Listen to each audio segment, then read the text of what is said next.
Show. First episode of the Sprixie Show. Today, we're gonna be looking at so interesting and so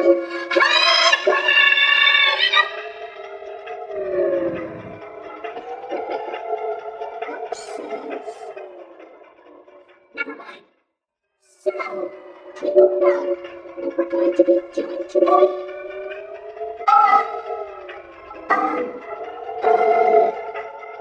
A review?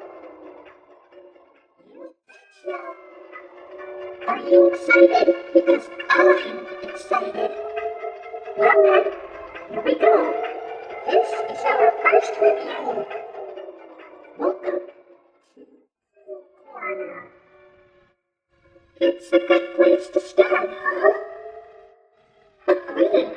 I heard about this show. It's, well, orange. Let's just calm down. It's okay. Oh, I don't want to hear about it anymore. Please. What is true? I want to go home now. Can we just skip this review, please? Please. Anyway, let's continue with the review. Well, first of all, it looks like an innocent Winnie the Pooh show, huh? Well, it is. It's worth noting that this is the very first Winnie the Pooh TV series. And as you can see, it's live action. Who doesn't love live action?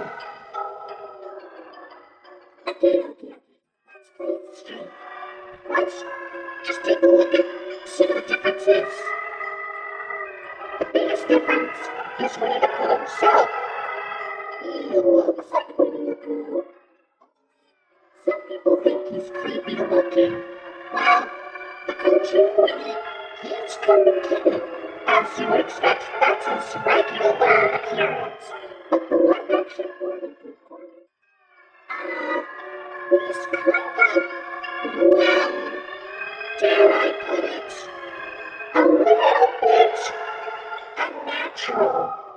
I mean, his head's a little too small, obviously because it's a costume, and people don't have that big of a head. And I don't know, just seeing him walk around in like full body when there's somebody in the costume, it's just, I don't know. And don't even get me started about those eyes! I don't know why he made his eyes look like that. I guess it's just so he can blink.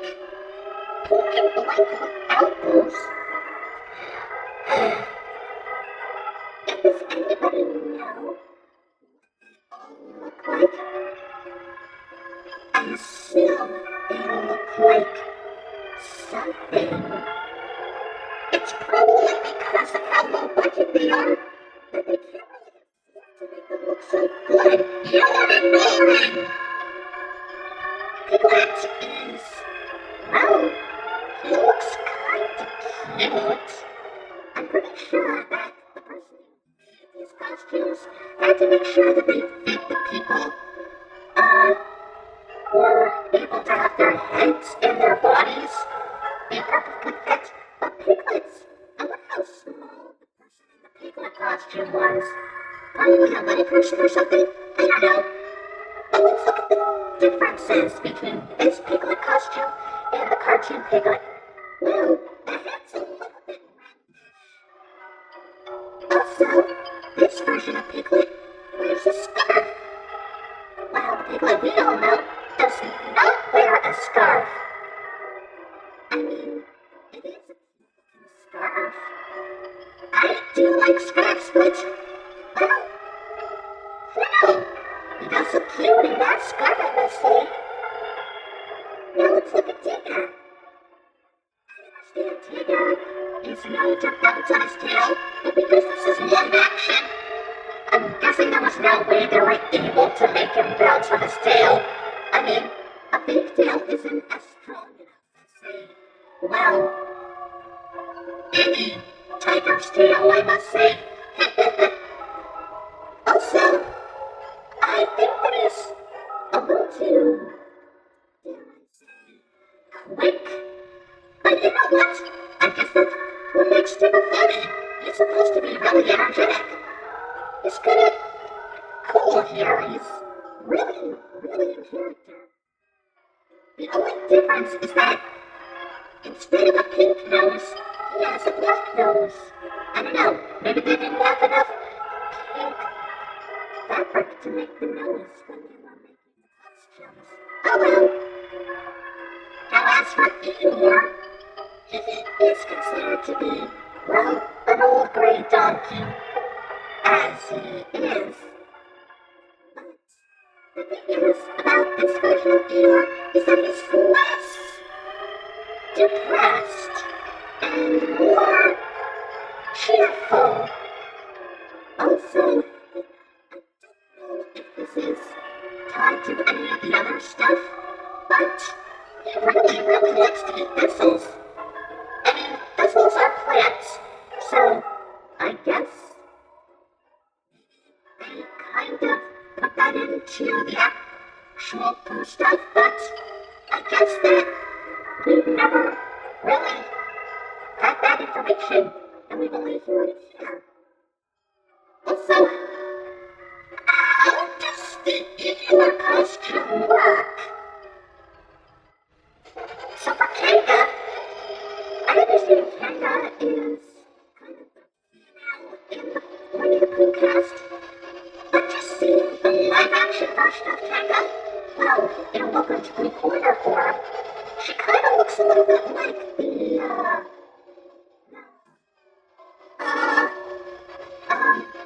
alright, let's move on. Well, he's actually kind of cute. Moving on. As for Rabbit, okay, going back to the costume proportions, and, well, the reason why they look like this is so they can fit the person in the costume. But for this, I feel like Rabbit looks a little bit too, wide. Well, the cartoon Rabbit is more, well, thin, I must say. Also, I noticed that Rabbit is less friendly than his original cartoon counterpart. Maybe the people who make the show just don't like Rabbit being a jerk. Finally, we have Owl. Owl, well, I'm guessing he's more of the, I don't know, he does have the gag of, or the running gag, I must say, much like Eeyore with the thistles, he likes to talk about his relatives. But you know what? Well, I guess that's kind of a thing he could do. I mean, yeah, sure, he can be very mature and wise, but, yeah, just hearing him talk about his relatives is kind of amusing, I guess. But, yeah, I'll stick with that. I can understand. Jay Green? I never knew that the characters had some interesting looks and personalities. It almost felt like that I missed something from the original stuff, or should I say, the actual stuff that's been around for the longest. I know. And you know what, always respected them as creepy. But if you keep on looking at them, they might not seem creepy at all. They're actually kind of cute and really funny. Yeah, sure, it might be pretty low budget. They probably didn't have enough money. But I'd see them as just okay. They're supposed to be pure and sweet and adorable. like in here? I'm not sure about that, because look at PSAs with Pooh. Exactly. PSAs. We need to talk about them. Why are you wearing glasses? Oh, you know what? I don't know. According to this, it seems that these PSAs are educational children for schools. They talked about school bus safety and stranger danger. Oh, that's nice. I guess it would have been. What? School bus safety, etiquette, and stranger danger? Are you telling me that they also educate children at school? Yeah. Is that a problem? I can't believe that those kids were actually able to pay attention about, worrying. They're worried about anything.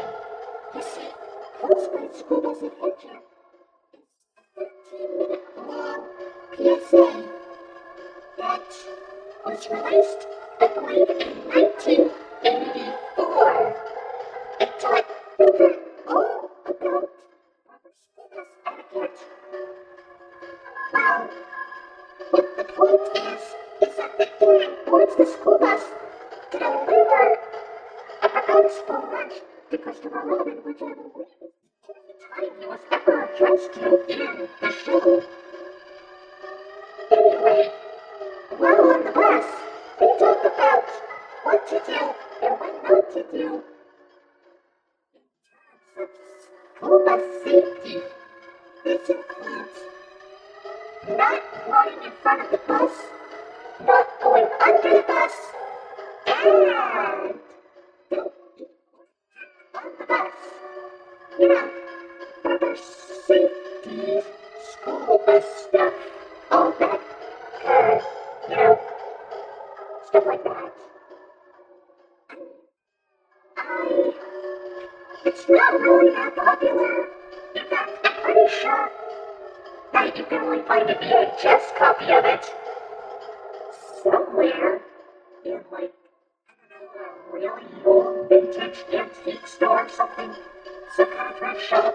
There's no way you're able to find it in a library anymore. Unless you look hard. Really hard. I mean, come on. I feel like this is probably one of the most jarring things I have ever experienced from Winnie the Pooh, but there's more. However, there was another PSA, which is obviously the Stranger Danger one. Too Smart for Strangers was released in 1985 and was 45 minutes long. That is a very long one. But it's only lasted 45 minutes. In this one, you have to learn all about Stranger Danger.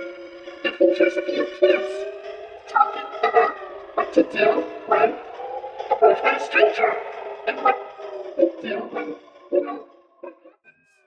And of course, the Winnie the Pooh characters also give some tips on how to stay safe. Don't let a stranger in your house when a parent isn't home. Don't take anything from a stranger if they offer it to you, and run away when approached by a stranger while on the street.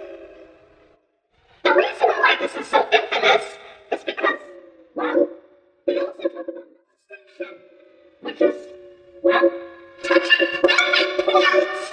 They talk about private parts in this. But despite all of that, it's still a really good show, just like all the other ones. Well, that's our show.